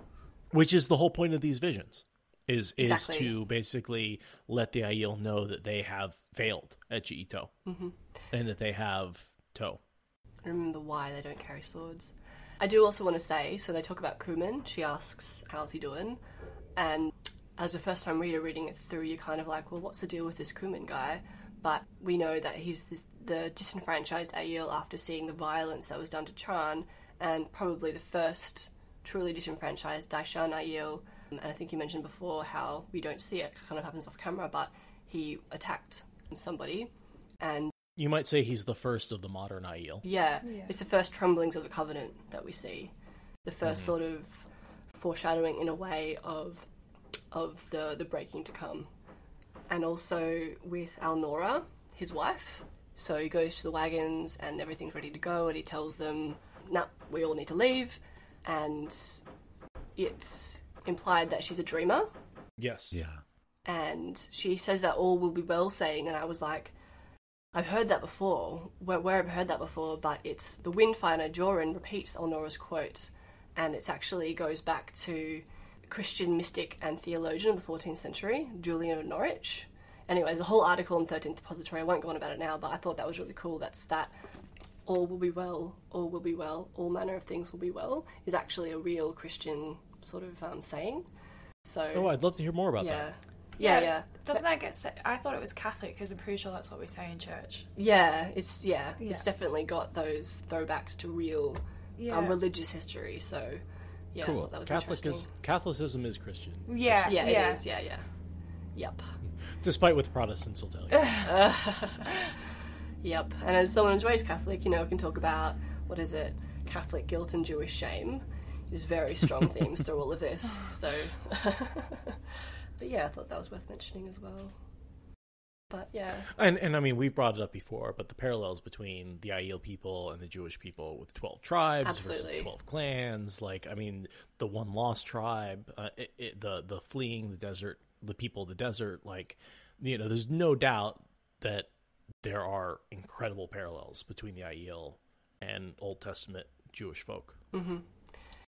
The last line is Jonai, a young Jonai, signaling this giant caravan to leave. And then number 4, which is also Jonai. Mm-hmm. Is he the only one we see twice? Like a young Jonai and then an old Jonai? I believe so. Yeah. Yeah, it is. So he's an older man here, perhaps 73 years old, because I placed this about 9 to 10 years later than the last vision that we read through, judging by the age of his son. So his son is, I think, 10 years old 11. 10 or 11 when we leave Paradisen, and he's 20 here. He's approximately 18 to 20 years old here. So So this is pretty close to Is it that, correct me if I'm wrong, is it that with each vision there's a little less time between each? Is that what's happening here? Not necessarily. It kind of just varies? It's variable. Yeah. This one just happens to be short, I guess. Yeah. Which is what makes it so confusing when you first read through and you're like, what is going on? What they are is they're hitting on significant events, and those significant events don't necessarily happen at regular intervals. Yep. We rejoin Jonai, and he's standing at the edge of a cliff, looking out into the ocean, and narration is telling us that there was a city here. So he's maybe traveled to this place looking for aid or shelter or something, and he's just staring at a giant ocean. So I placed this just somewhere on the west coast of Randland, but we're in the middle of the breaking at the minute, so that really means nothing in terms of the Third Age geography. Yeah, I started trying to place it on the map, and then I was like, there's no point. Yeah, I wish we knew a little bit more about how fast the land changed. Like, are they just these, one male channeler goes insane and does something crazy, and that's the change? Or it's all happening at once, so the world is almost liquid? Is that... Well, we can wait on Aradia. Yeah. She's getting a grand unified thesis presented about the breaking? She would.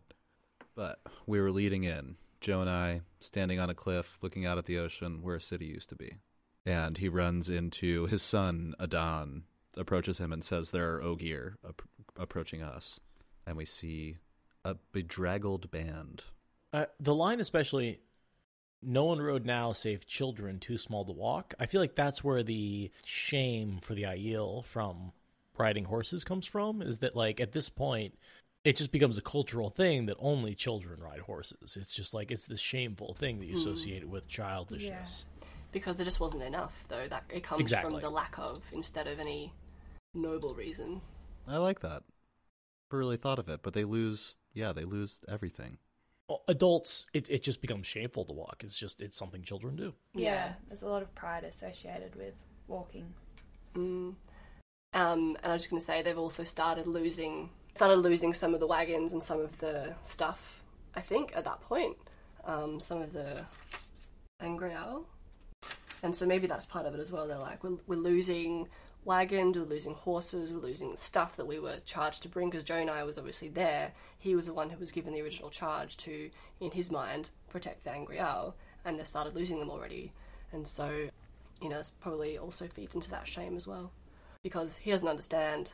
Well, and the goal here is to find a place of safety so they can stop hauling these things around. But the world and the earth and the ground itself is changing so drastically that the idea of a place of safety takes generations to get to.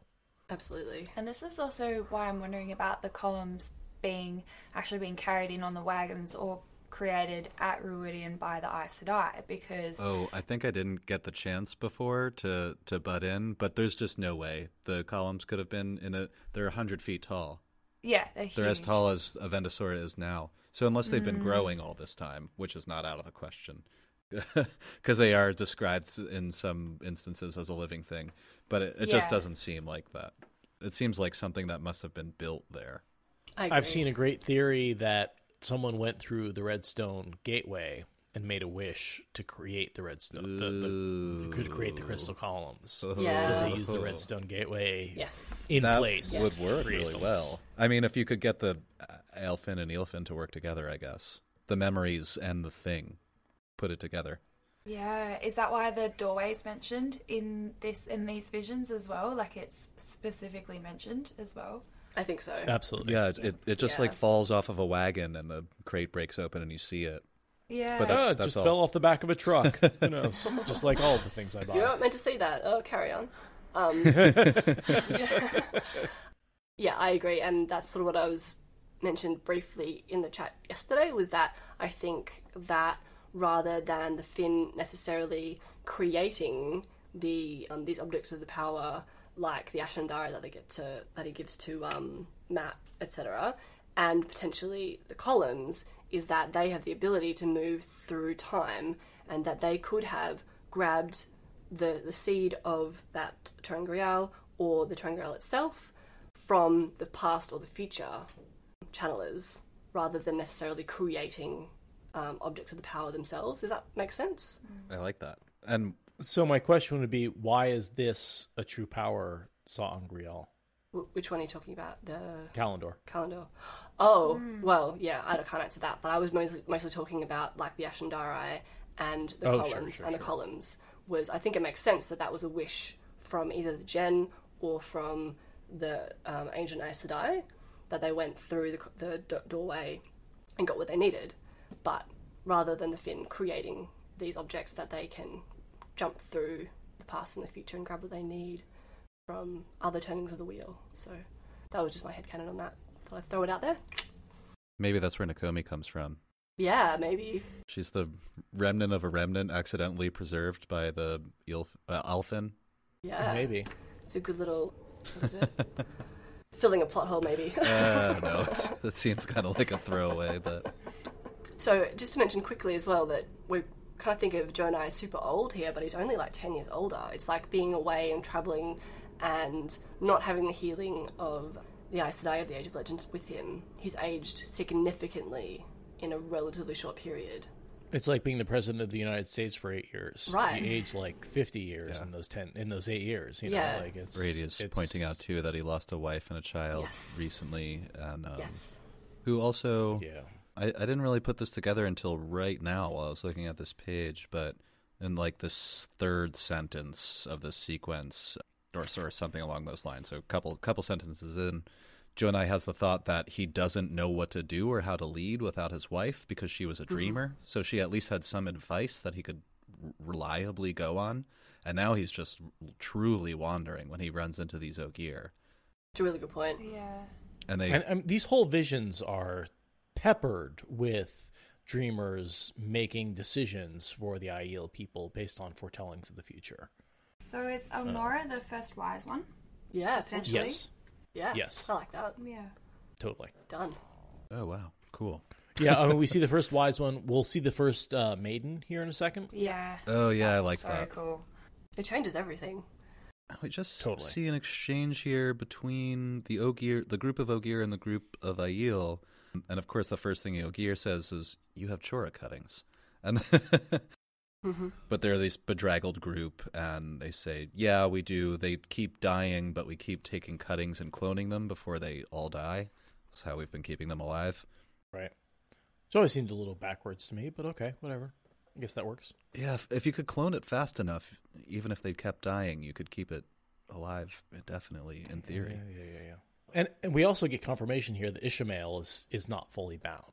Obviously, he's dead at this point, and we had the name behind the name, but at this point, it was still kind of subtle that Ishmael was unbound. Yeah. And that's really confirmation that, oh, wow, he's actually causing all of these problems. Yeah, I had that as our 1,000 year marker from the present or from the past. Yeah. So we talk about, he notices rather, or the Ogier talk about the longing that they're now experiencing, and I just wanted to note that prick of anger that Jonai feels and then tamps down. You know, it's that like, keep it together, like I can't be violent, you know. Yeah. Well, my main point with this vision is that it's really actually showing the struggle to hold on to the identity of the Aiel. It's this struggle within all the chaos. I like that. Yeah, so do I. I want to point out, Aradia brought up, and I remember reading this, that Ishmael was active for up to 40 years after the sealing before he was pulled in. Oh, that... okay. Yeah. Which would make sense, I think.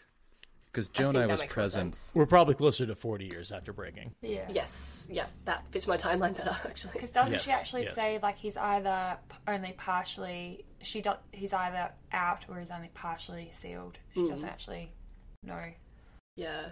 As an unnamed Aes Sedai, I thought that was frustrating. we don't know who she is. She the one that abandons them?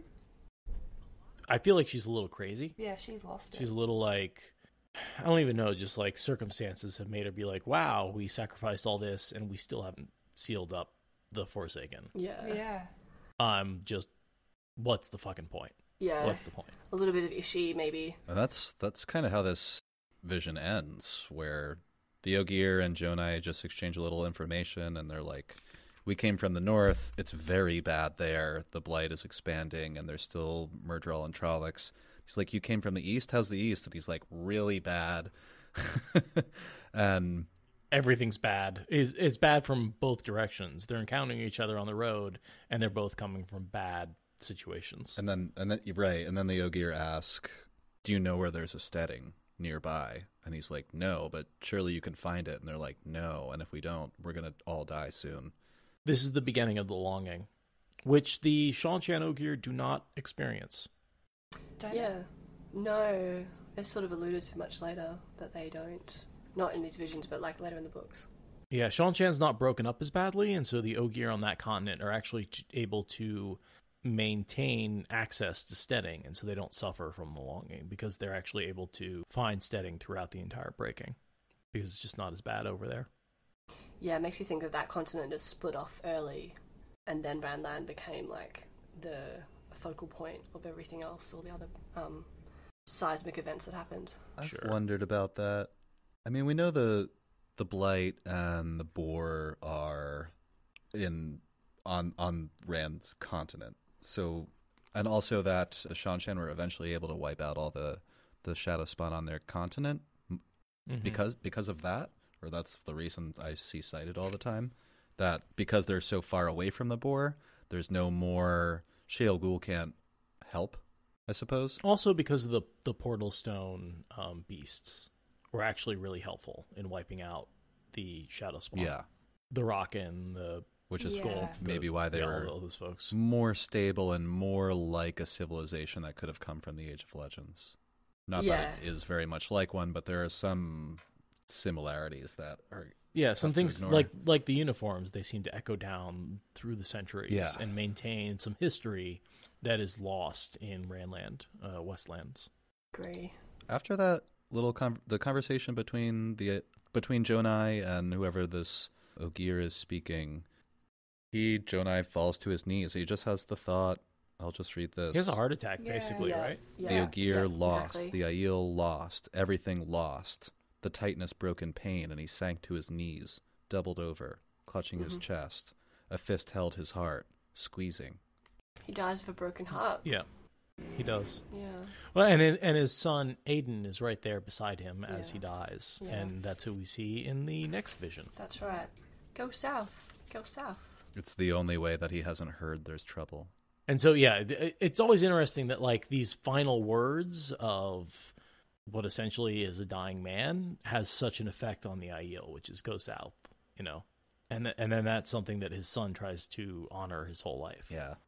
Oh, you know what? I had meant to say this like in the very beginning, but totally forgot until I flipped back to the beginning of Vision 5 just to start looking at it, and the first two words, and this is so RJ, and I just really like the simplicity with that. These all begin with, so we've just been talking about the visions pretty much, and then there's a little bit of Rand, and we see this phrase repeat over and over, forward and back, because every time Rand steps forward, he moves back in time, and I just love that RJ does stuff like that. I had to say it at some point in this episode. Forward and back might be one of my favorite 3-word phrases. Like, it just implies so much, like forward in space, back in time. I love it. It's so good and simple, but out of context, it appears to contradict itself. Mm-hmm. Yeah, it's this inherent oxymoron. Yeah, it's so true. As Rand steps forward in the columns and back in time, we step forward in the book, but back through the pages. I like that. Wonderful. Poetic. All right. So I refer to Vision 5 as the first split. Yeah, agree. Why do you refer to it as this that? This is the first split of the Tuathuan. Into the... So from the Aiel people. into the traveling, yeah. Totally. Mm-hmm. I wanted to do a little read-in for this one. It's really good. Yeah. Just the first couple paragraphs. Sure. It's so freaking and that's the dark. read-in of the chapter, technically. Yeah. This is the beginning of chapter 26. Correct. Adon lay in the sandy hollow, clutching his dead son's weeping children, shielding their eyes against his ragged coat. Tears rolled down his face, too, but silently, as he peered cautiously over the edge. At 5 and 6, my Grand and Lewin deserved the right to cry, Aidan was surprised he had any tears left himself. Some of the wagons were burning. The dead lay where they had fallen. The horses had already been driven off, except for those still hitched to a few wagons that had been emptied onto the ground. For once he took no notice of the crated things the Aes Sedai had given into Aiel charge, toppled carelessly into the dirt. It was not the first time he had seen that, or dead Aiel, but this time he could not care. The men with swords and spears and bows, the men who had done the killing, were loading those empty wagons, with women. He watched Rhea, his daughter, shoved up into a wagon box with the others, crowded together like animals by laughing killers, the last of his children. Elwyn, dead of hunger at 10, Sorel, at 20, of fever her dreams told her was coming, and Jaren, who threw himself off a cliff a year ago, at 19, when he found he could channel. Marind, this morning. He wanted to scream. He wanted to rush out there and stop them from taking his last child. Stop them somehow. And if he did rush out, they would kill him and take Rhea anyway. They might well kill the children, too. Some of those bodies sprawled in their own blood were small. Pretty hardcore. Heavy. Just wanted to open it up. Yeah, with that. And this is the struggle post-breaking. They are wandering around the world. They don't recognize everything. They're looking for a place of safety. They're debating over where to go, and people are essentially taking everything they can from them in order to survive. All their food, all their supplies. Maybe 100 years from the breaking, Aidan is... Oh, it's his son's children are... So Aidan is Jonai's son. He's a middle child. His brother Willem began to channel and was sent away. So you can see that there's male channeling in his family. Where was he sent away to? Oh, it doesn't say. That was in the previous vision. I think they just make them go away from the wagons. Yeah, he was... That's something that Jonai reflected on in his second vision that we just read. I just wanted to bring up the point that the Aiel continue to send away their male channelers. Oh, I see what and you're getting leads at. To the Red Veil Aiel in the Blight. You know, that they don't specify where they're going, and that creates essentially a whole race of dreadlords. Yeah, so I don't think that started now, but I think the tradition to send them away started now. Started sort of at this point, yeah. And we don't know where they are. They're somewhere completely unknown at this point in time. Well, I mean, we would assume that the Earth is in the middle of changing. Correct, yeah. That that like whatever land they're on is eventually going to become something else, or is going to get submerged in the sea. Who knows? Land is going up, land's going down. This period of time, there is no map that would tell you where to go. Yeah, that's right. Yeah. It's all completely in flux still. Mm-hmm. And I thought it was interesting that, so obviously what's happening right now is raiders taking the wagons and women, driving the horses off, and notably leaving the Ter'angreal and Angreal to the side, because food is more precious than gold or treasures at this point in time. And the Aiel are still not fighting back because Aidan, as we just kind of saw, justifies that by thinking that they would take Rhea anyway, and his violence in response would be ineffectual. There's sort of still that mantra of the way of belief that there's no point, there's no justifying violence. Well, I would only make things worse. I can't do anything, and so he just lets them take them. No, the way of the leaf is an interesting social construct of I can see where pacifism makes sense, but at the same time, you get taken advantage of. And it can really only work in a society that enforces it, that makes its population passive. You can't otherwise stops working.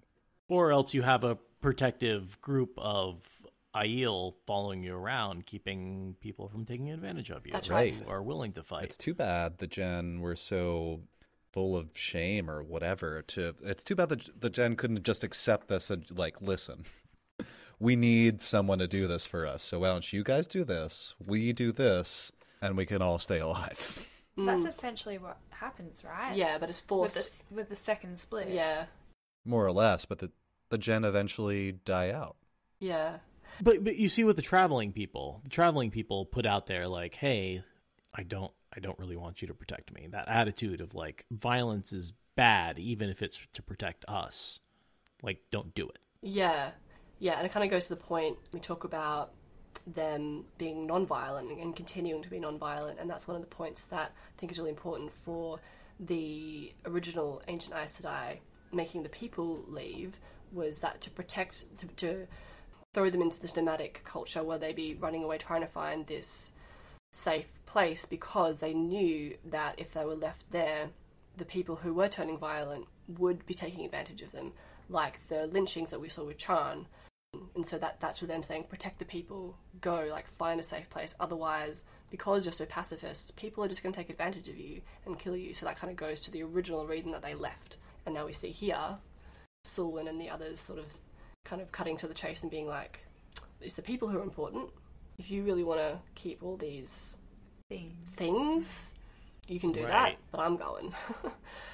I really like the interpretation of the traveling people being like, listen, it's the people that are important. Your Ter'angreal don't matter. Drop them. Right. Let's go. Yeah. The Aes Sedai would agree, but at the same time, it's the Aiel who hang on to the Ter'angreal that become the important Aiel. The traveling people aren't necessarily super important. I mean, I guess they're important to Perrin. Yes, definitely. I mean, they play their role, but it's really the Aiel that are the truly important folk. The world changers. And they get more and more distilled, which is what we're seeing. And yeah, I think, that we see from these visions that they may have actually, the travelling people, the Tuatha that we see now, have actually preserved the spirit of the Aiel that the Age of Legend Aes Sedai intended for them to save, but not in the way that they wanted them to. Right, and the traveling people don't look like Aiel because of all the inbreeding they've exactly. That's happened as they've traveled. Outbreeding, I think. Yeah, sure. And it's like the split was necessary but painful. Like, so, still in the Third Age, the way of the leaf is preserved. It's just not understood for what it is. Right. And and also they bring up the song and the idea. We talk about the idea of the Aiel, Ogier, Green Man song as the ideal that the traveling people, the Tinkers, are looking for. Mm-hmm. Yeah. But it's become an ideal. It's become a legend. Yeah. Even if they were given that song, it wouldn't fulfill the quest, because they're looking for a return to the Age of Legends, not just a return of the song. Yeah. And that won't happen, if it happens at all, until... They want to go back to the past. Yeah. And they say the songs are gone. Like you say, it's a reference to the season. And you need a DeLorean for that? We don't have any DeLoreans. Or a Dragon Reborn. At the end of the Third Age. Who knows? It seems to come again. And I thought it was a bit ironic, in a way, that talking about the seed singing, that Sulwyn's group didn't take any of the Torah cuttings, given their eventual preservation of the Way of the Leaf. They didn't take any of those. They just took the wagons, I think. They emptied the wagons and took the wagons. Yeah. Right. Well, I mean, for them, it was the preservation of the people. Yes. They wanted people and food, and they live in their wagons, as opposed to the Aiel, who transported items in the wagons. Mm-hmm. Yeah. We also see the Redstone Doorway. Yes. Well, and I think I brought this up earlier, but is that the Redstone Doorway that ends up in Tyr because it's abandoned, or is the Redstone Doorway that ends up in Rhuidean because it's taken? Already thinks it's the one that ends up in Tyr. Because it's abandoned. I don't know. Why do we think that? Everyone seems to think Tyr because it's abandoned. But at the end of this vision, he says some of the items can be saved. Yeah, and so it's not he's clear. picking stuff up off the ground and putting it back onto the wagons, and then carrying it with their own legs and sweat of their own brow. They're pulling and the so the carts question themselves, is, right? Right. Did they put this Ter'angreal back on the wagon and get it to Ter'angreal? Or into Jesus. Rhuidean. To Rhuidean, thank you. Or did they abandon it and it ended up somehow in Mayen and then Tyr? Oh, that's good already. The other one was still in the wagon, so they've only kept one. So it's likely that they had two. Oh, sure. Yeah. They most likely had so two. They would have had to have lost one along the way. Sure. Makes sense that it's this one. There was Too bad we don't see it up close. There was two? Of course there are two. Well, I mean, here, now, in these wagons. Well, at some point there were two. Well, there still are. I mean, I know that there the are question two is, doorways. Yeah, did they abandon them Had they already abandoned one, and this one ends up in Rhuidean as he packs it back up into the wagon and pulls it himself, and the other one is already discarded. I mean, they're sort of saying that it's super heavy, so getting it back in the wagons would be pretty tough, and so potentially this one's buried. The symbol's not described here, No. so but I agree. I think it's most likely that this one ends up in Tyr. Well, so we see the argument here. I feel like you guys went over it pretty well, that this one group, the one not led by Aidan, is essentially starts the Tuatha on when he starts throwing him and a bunch of his cronies, the narrator says, start throwing the Ter'angreal out of the wagons and only keeping the food and water. Like, don't try to stop us. And I made or what I thought was kind of an interesting observation, that if you replace the word when Aidan is yelling at him, if you replace the word Aiel with the word dedicated, this takes on a new meaning, or it helped me understand maybe what he means.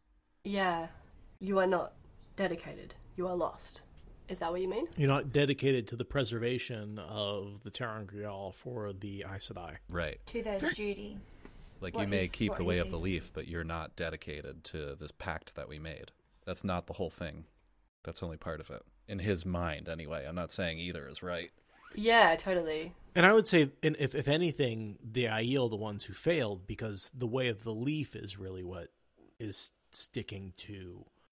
Preserving the people is preserving the way of life. Yeah. Exactly. Yeah. And so the Gen and the Tinkers are the only true Aiel. The Aiel themselves are fake Aiel.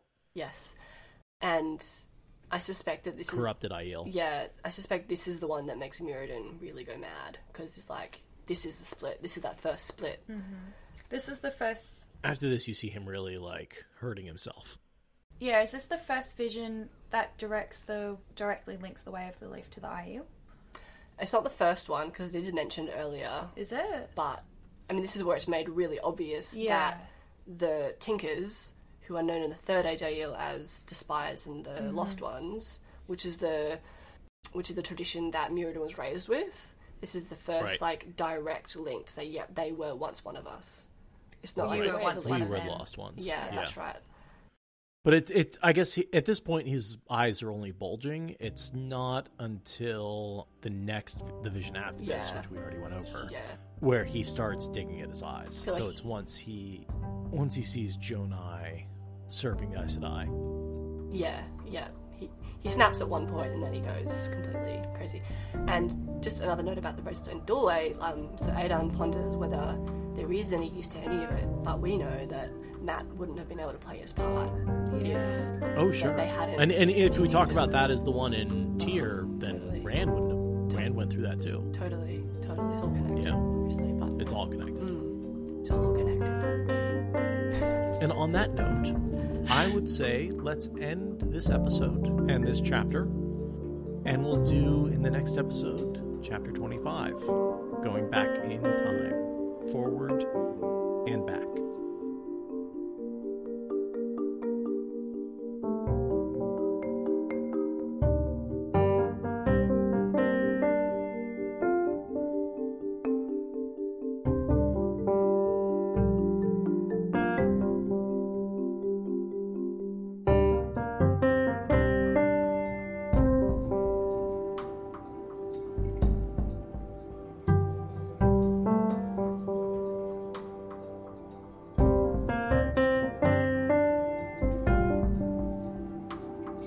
What are your Australian politics like these days?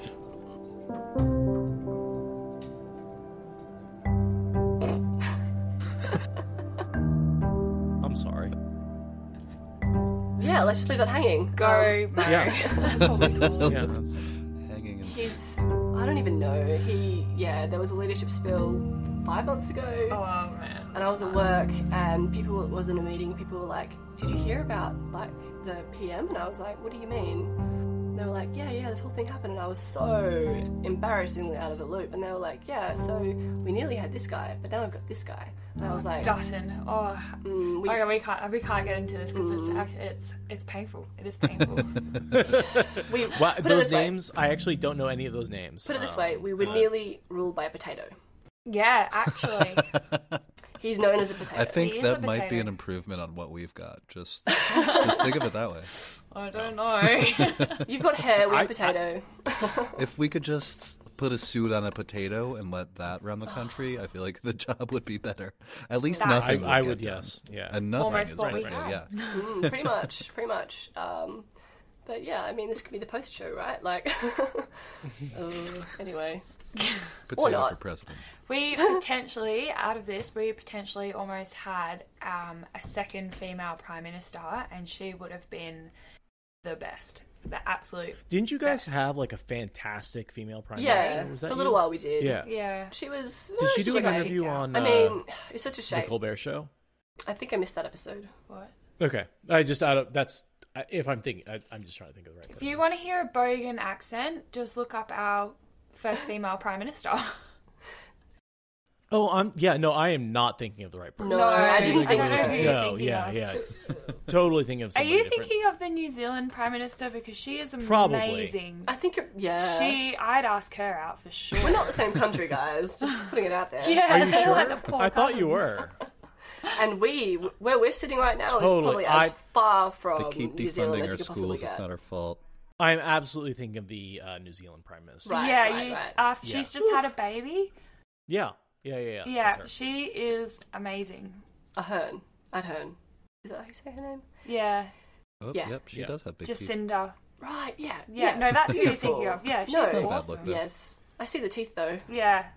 Caricatures of Julia Gillard, she's depicted with a big nose and a jut out mouth, I guess. Yeah. But in physicality, it's No. not. I see what you mean. No. I'm looking at a picture of it As now. opposed to the New Zealand prime minister, which absolutely does have very large teeth.